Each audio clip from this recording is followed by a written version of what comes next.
மக்களே நான் இப்போ ஒரு வடிவான சாமான் வளர்ந்துருக்கேன், மீன் பேத்து. இங்கே பாருங்க, இதுதான் மீன் பேத்து. எவ்வளோ ஒரு வடிவாக இருக்குன்னு பாருங்க. பேத்தையில இது வந்து வேற ஒரு இனம். இது வந்து கடலுக்குள்ள வந்து மண்ணுக்குள்ள இப்படி புதஞ்சிருக்கு. இந்த மீன் பேத்தை வந்து மண்ணுக்குள்ள வந்து இப்படி புதஞ்சிருக்கு. இவ்வளவு தான் மேலால தெரியும். நல்ல வடிவா இருக்குது. இதெல்லாம் விஷம். இதெல்லாம் நீங்க எங்கேயா கண்ட எடுத்துக்கிட்டு சாப்பிட்றாங்க.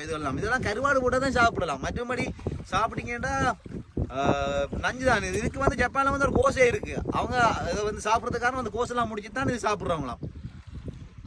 இங்க பாருங்க, அது அவங்க வந்து சாப்பிடுவாங்க, பயப்படாம சாப்பிடுவாங்க. அது ரொம்ப ரிஸ்க் எடுத்து தான் சாப்பிட்றாங்க. ஏன் இப்படிப்பட்ட வேலையை செய்யறாங்கன்னு தெரியல. நம்ம ஆக்கள் யாரும் இதை கண்டா சாப்பிடாங்க. தமிழ் ஆக்கள் இதை கண்டா கட்டாயம் சாப்பிடாங்க. ஏன்னா இது வந்து நஞ்சான சாமான். இதை சாப்பிட்டு செத்தவங்க நிறைய பேர் இருக்கிறாங்க. இதை பாருங்க, மீன் பேத்து. ஆனால் வடிவான சாமான் தான், அதுக்கேற்ற மாதிரி ஆபத்து. நஞ்சு இதுல சினா வந்து நஞ்சு. இதை பாருங்க, இதை மாதிரி புது புது மீன்கள் எல்லாம் பார்க்கணும்னா நம்ம சேனலை வந்து சப்ஸ்கிரைப் பண்ணுங்க, கமெண்ட் பண்ணுங்க, சின்ன சப்போர்ட் ஒன்று தாங்கும். இங்கே பாருங்க எப்படி இருக்குன்னு பாருங்க. கண்ணை காட்டுறேன். பல்ல பார்த்தீங்கன்னா தெரியும்.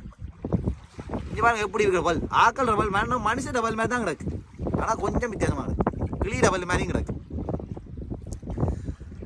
ஓகே.